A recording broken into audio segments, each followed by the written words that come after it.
우리가 예수님을 믿는다, 하나님을 믿는다 하면서도요, 하나님의 제자, 예수님의 제자로 살아가는 것이 사실은 쉽지만은 않습니다. 어찌 보면 어렵고 힘든 일이죠. 때로는 하나님을 믿는다는 것을 통해서 저희가 얻는 것보다는 잃는 것이 더 많아 보일 수도 있습니다. 손해를 감수하기도 하고 또 주님이 우리의 삶의 안전과 또 평안을 책임지신다면서도 또한 어떤 때는 과연 안전한가 하는 그런 의구심이 들 때도 있을 겁니다. 분명히 하나님을 믿고 예수 그리스도의 제자가 되는 삶은 충분히 이 세상에서 주지 못하는 그에 합당한 상급과 보상이 있는 것은 확실합니다.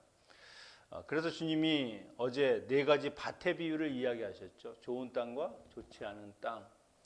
그리고 이제 오늘 말씀은 그렇게 주님의 말씀을 좋은 땅에 심기어서 결실을 맺고 열매를 맺는 사람들, 그들의 삶에 있어서 드러나야 하는 것이 무엇인가 하는 것을 이야기하시는 것이죠.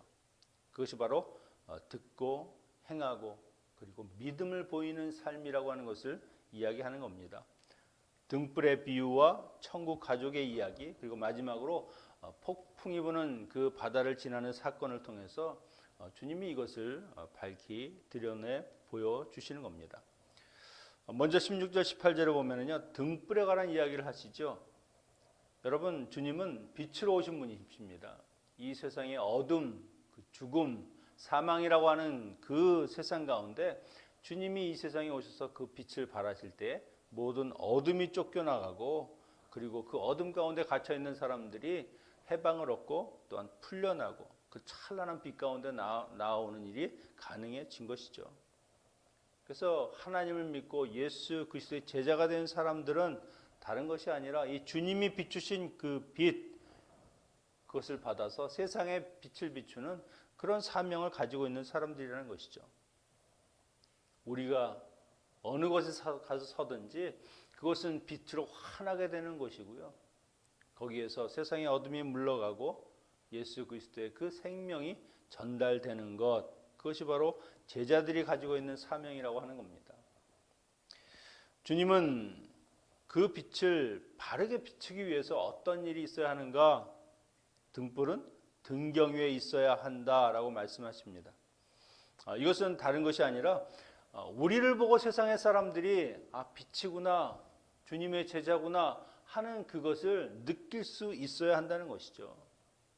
삶에서 드러나고 또한 우리의 모든 일들을 통해서 하나님의 사람, 하나님의 빛, 이런 것을 비출 수 있는 그런 빛을 발하는 사람들이 되어야 한다는 겁니다. 그럴 때 모든 세상에 감추인 것들이 드러나고요. 숨기운 것들이 하나도 숨길 수 없을 만큼 그렇게 드러내는 것을 보게 될 것이라는 것이죠. 그러면서 하시는 말씀이 그러므로 너희가 어떻게 듣는가 스스로 삼가라. 결국 이 세상에 비추는 빛, 그 역할은 어떻게 하는가? 바로 이 들음에서 난다는 겁니다. 말씀을 듣고 말씀을 품고 말씀이 심기어지고 그것이 제대로 되지 않으면 있는 자는 받고 없는 자는 그 있는 줄로 아는 것 같이 빼앗긴다. 마치 달란트 비유 같지 않습니까? 그 받은 것을 그대로 그냥 땅에 묻어두는 사람은 다 빼앗기게 되지만 그러나 그것을 세상 가운데서 결국 그 빛을 비추는 사람은 잘했다 충성된 종아 하시는 주님의 말씀과 함께 더 많은 것을 주님이 맡겨주신다는 겁니다. 그래서 우리가 빛의 사명을 가진 사람들, 그래서 빛으로 우리가 사는 사람들은 이 빛의 모습으로 그 사명을 드러내지 않으면 안 되는 것이죠. 그렇게 하지 않는다고 하면 결국 다 빼앗기게 될 것이다. 좋은 땅 위에 길가와 바위와 가시덤불의 땅과 같이 아무런 열매도 없고 아무런 소득이 없는 그런 삶이 되어 버린다는 것을 말씀하는 것이죠. 19절 21절에서는요. 그 어머니 마리아와 동생들이 예수님을 찾아왔습니다. 사람들이 워낙 많아서 들어오질 못하니까 누가 가족들이 왔습니다라고 말을 전했습니다. 그런데 마태복음과 마가복음에서는 이 부분을 누가 내 모친이고 내 동생들이냐 그렇게 반문하시는 것을 기록하고 있지만 누가는 여기서 바로 내 모친과 내 동생들, 그들은 바로 누구냐? 하나님의 말씀을 듣고 행하는 사람들. 이것은 어떻게 보면 냉정해 보이죠. 가족들이 찾아왔다고 하는데도 누가 내 모친이며 누가 내 동생이냐. 그런데 주님은 여기서 그 피를 나눈 혈육관계를 부정하는 것이 아닙니다. 오히려 그것을 강조하시면서 가족이라고 하는 것이 얼마나 중요한가. 그렇지만 진짜 가족은 누구냐? 바로 하나님의 말씀을 실천하는 사람들, 그 말씀을 듣고 행하는 사람들, 그들이 바로 영적인 천국 가족의 그 기준이라고 하는 겁니다. 여러분, 말씀대로 행하지 않고 하나님이 그 하신 말씀에 순종하지 않는다. 그것은 꼭 내가 하나님과 아무런 관계가 없다는 것을 이야기한다는 것이죠. 요한복음 1장 13절에 보면 영접하는 자, 곧 그 이름을 믿는 자들에게는 하나님의 자녀되는 권세를 주셨으니 이는 혈통으로나 육정으로나 사람의 뜻으로 나지 아니하고 오직 하나님께로 난 자들이다. 하나님께 나았다. 하나님과 한 가족이 되었다는 겁니다. 우리가 하나님의 자녀, 하나님의 사람, 그것은 다른 것이 아니라 하나님의 말씀에 온전히 순종하고 하나님이 이야기하시고 우리에게 들려주시는 대로 행하는 것, 그것이 가장 중요하다는 것이죠.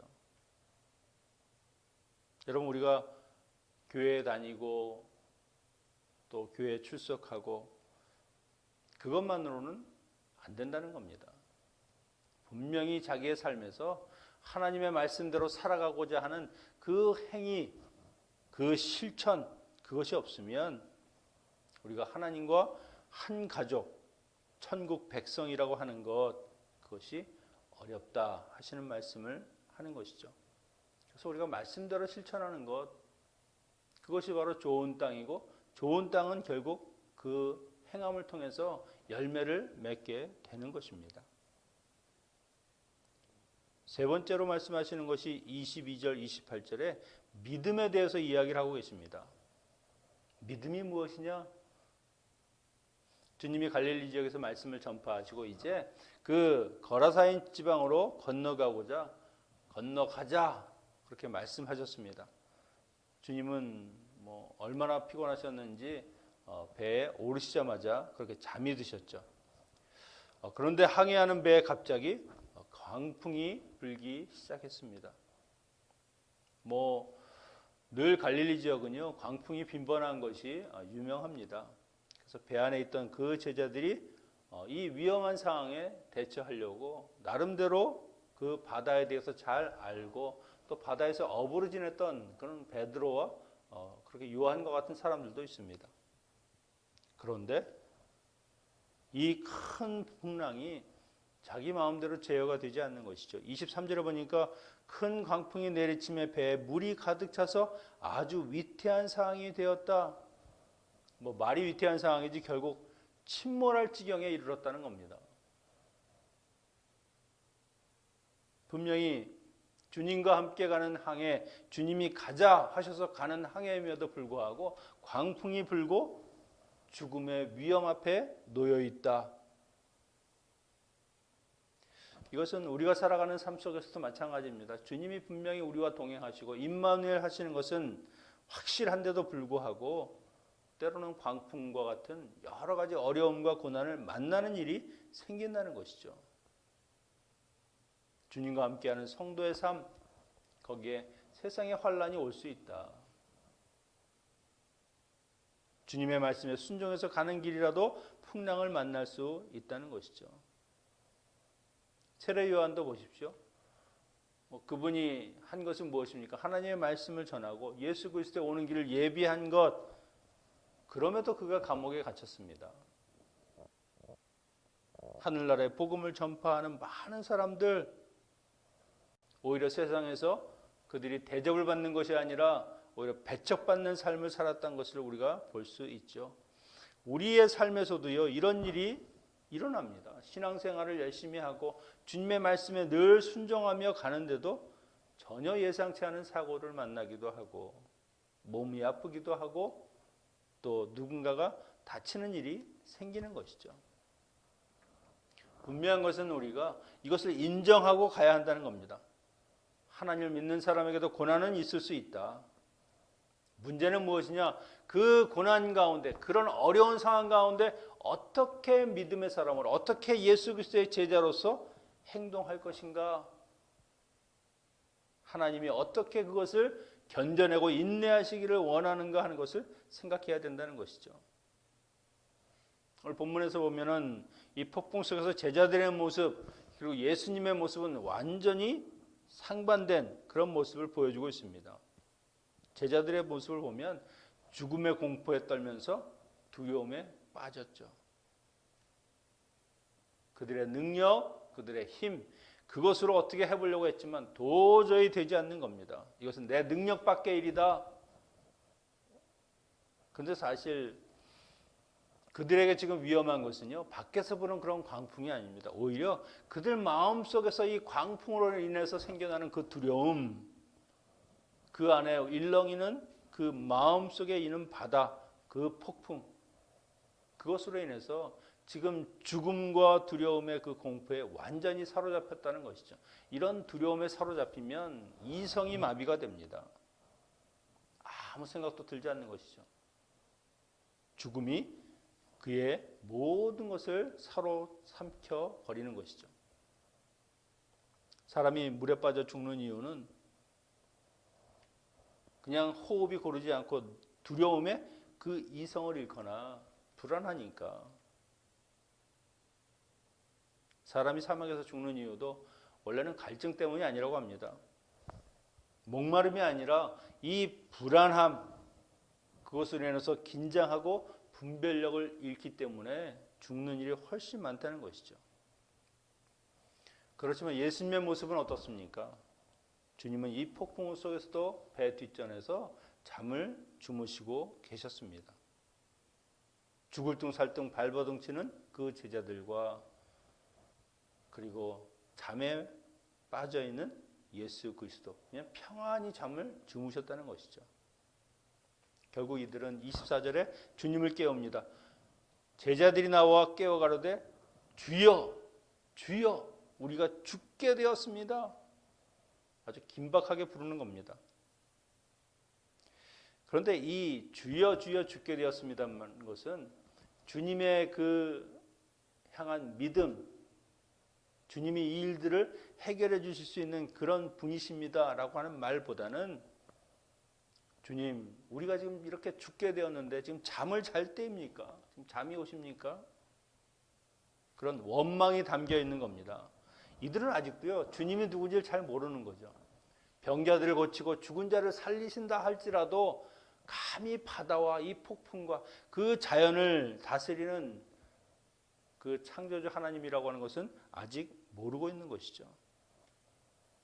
주님이 일어나셔서 바람과 물결을 꾸짖으시고 잔잔하게 하셨습니다. 얼마나 놀라운 일입니까? 저가 뉘시기에 저 바다도 그리고 바람도 그 말씀을 듣는가? 25절에서 주님이 이들에게 하는 말은 무엇입니까? 너희의 믿음이 어디 있느냐? 그동안 너희와 나와 함께 다니면서 대체 뭘 배운 거냐? 이것밖에 너희가 나에 대해서 그렇게 생각하지 못한다는 것이냐? 그 꾸지람과 안타까움이 섞여 있는 말이죠. 너희의 믿음이 어디에 있느냐? 전지전능하신 하나님과 같이 있으면서도 세상에서 일어나는 이 풍랑을 보면서 두려워 떠는 것, 내가 정말 죽게 되었다. 그것은 하나님을 아버지로 부르는 자녀들의 예의가 아니라는 것이죠. 광풍이 날 죽일 것은 확실하게 믿으면서 어떻게 저 광풍을 능히 다스리시는 그 하나님이 나와 함께 하신다는 사실을 믿지 못하는가 반문하시는 것이죠. 여러분, 우리의 믿음은 언제 드러납니까? 어려움과 고난 가운데서 드러나는 겁니다. 그 고난을 어떻게 내가 대처하느냐, 어떻게 반응하느냐에 따라서 내가 과연 믿음이 있는가 없는가 하는 것을 보게 되는 것이죠. 주님은 지금 이들의 믿음을 완전히 다 드러내시는 겁니다. 너희의 수준이 얼만큼인지. 두려워한다는 것 자체가 불신앙을 의미하는 겁니다. 광풍 속에서 잠자는 주님의 모습, 천국을 소유한 사람, 하나님을 아버지라고 부르는 사람은 어떻게 고난 가운데, 폭풍 가운데 살아야 하느냐? 그것이 바로 잠자는 주님의 모습을 통해서 우리에게 말씀하고 계신다는 것이죠. 아버지가 다스리는 세상, 아버지가 만드시고 창조하신 그 세상 가운데서 우리가 해야 될 것은 무엇이냐? 아버지를 믿고 편안히 잠을 자는 것 같은 그런 믿음의 사람으로 반응하기를 원하시는 것이죠. 여러분, 혹시 우리가 지금 폭풍 치는 그런 고난의 시간을 통과하고 계신다고 할지라도 이 문제를, 이 모든 것을 주관하시고 다스릴 수 있는 분은 오직 주님이시라고 하는 겁니다. 내 힘으로, 내 능력으로. 제자들이 광풍에서 눈을 들려 주님을 봤다는 것, 그래도 믿음은 아닐다 할지라도 주님을 깨워서 주님께 이것을 어떻게 해결해야 되는가, 그것을 의뢰했다는 것, 그것이 그나마 제자들이 잘한 일이죠. 어제 옥에 갇힌 요한이 의심을 말할 때 주님이 이런 말씀하셨죠. 누가복음 7장 23절, 누구든지 나를 인하여 실족하지 아니하는 자는 복이 있다. 인생의 어려움을 만날 때, 야, 예수 믿어도 다 소용없더라, 하나도 도움이 안 되더라,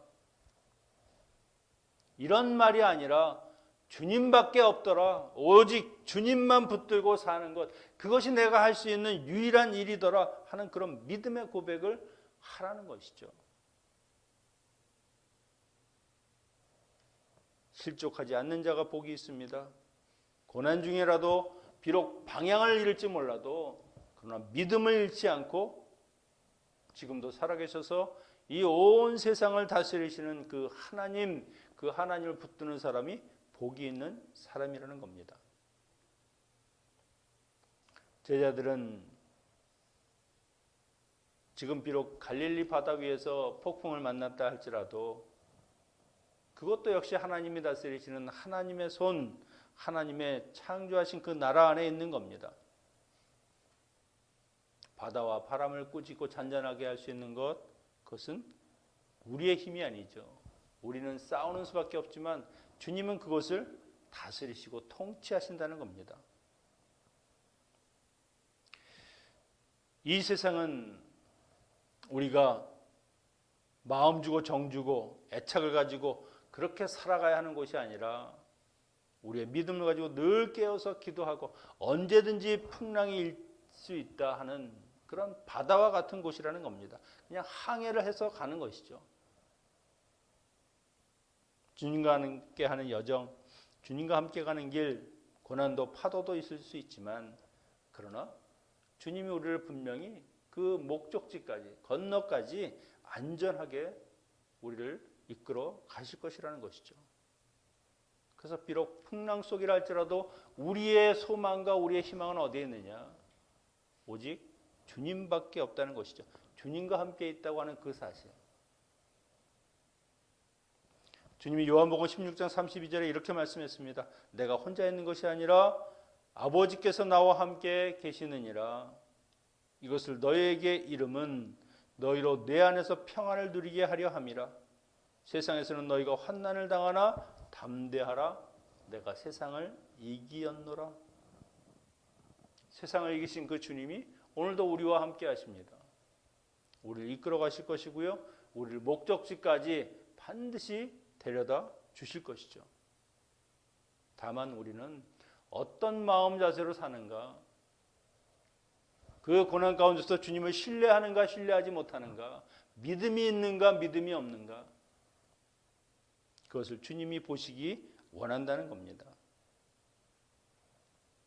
세상 가운데서도 주님이 주시는 이 평안, 주님이 주시는 이 안식, 오직 주님을 믿음으로 이 항해를 안전하게 마칠 수 있는 우리 모두가 되시기를 축원합니다. 기도하겠습니다. 아버지 하나님, 인생을 살면서 많은 문제와 어려움이 있지만 그 앞에서 두려워하고 좌절하고 낙심하는 믿음 없는 우리들이 아니라 오직 주님을 믿고 하나님 아버지를 우리가 아버지로 믿으면서 이런 두려운 마음은 오직 주님이 모든 것을 맡아주신다고 하는 것을 믿고 오직 주님의 자녀로 담대하게 살아가게 하여 주시옵소서. 주님을 끝까지 붙드는 그것이 우리가 해야 할 일임을 깨닫고 온전히 주님의 도우심을 바라는 저희들 되게 하여 주시옵소서. 이 모든 말씀 우리와 항상 임마누엘 하시는 예수 그리스도 이름으로 기도하옵나이다. 아멘. 주기도문으로 마치겠습니다.